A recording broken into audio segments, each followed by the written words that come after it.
Before I begin, I know what you're all thinking. Ron Weasley got into a horrible broomstick accident. Now, if you don't understand that reference, I'd like to congratulate you on not being a virgin.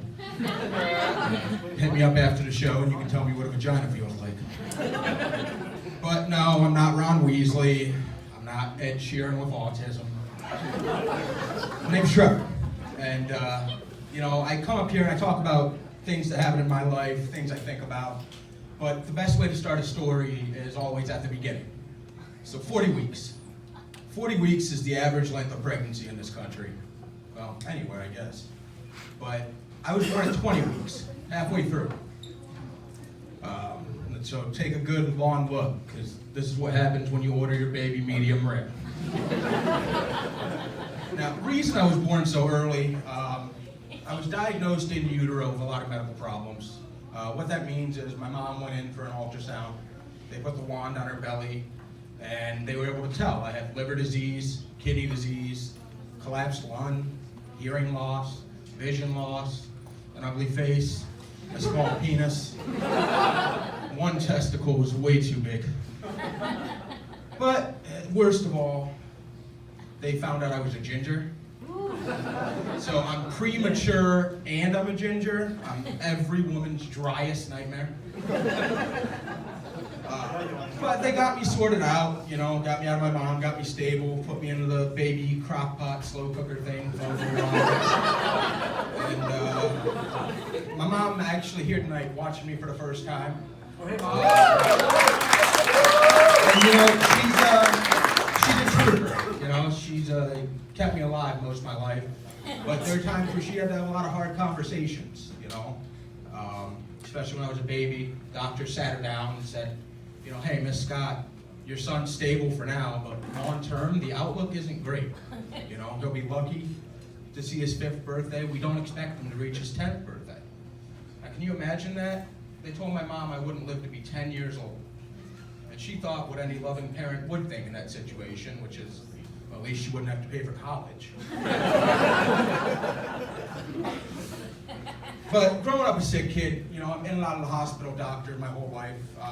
There's things when I talk about people get grossed out by, they get squeamish by. Blood draws, IVs, needles. They don't like them. Me, doesn't bother me, doesn't faze me. I've had more needles in me than Amy Winehouse and Demi Lovato combined. I'm 28 years old, and to date I've spent 14 birthdays in the hospital, half of them. And some kids, they get a bike or a TV for their birthday. I got morphine and allotted for mine. Some kids, they get a birthday party. I get a drug problem.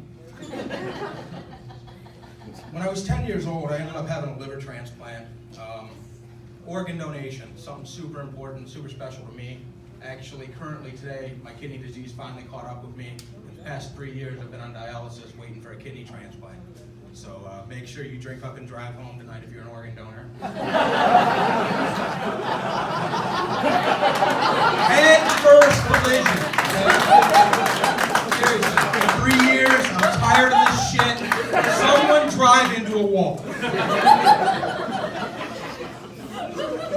But that got me thinking, what happens when I finally get that phone call and I finally, they found a kidney for me? What kind of kidney am I going to get? For example, in 2005, when I got my liver transplant, I received a female liver. That's right, I was trans before it was cool. But it got me thinking, what happens, what if I get a gay kidney? What's that look like? Am I gonna wake up and just start pissing glitter everywhere? I wake up from surgery and I'll want all my medicines rectally? How's that look? I wish that was the end of it all, but actually after my liver transplant, one of the medicines they put me on caused me to develop lymphoma. I did chemo and radiation for a number of years. People ask me all the time, what was it like being able to touch a little kid and losing all your hair? The fact of the matter is, I didn't lose my hair. Not all chemo, not all radiation makes you go bald.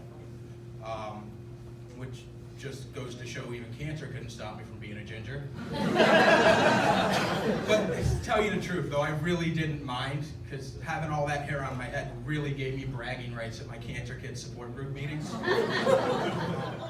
And ladies and gentlemen, that's my time. Have a happy Thanksgiving. My name is Scott.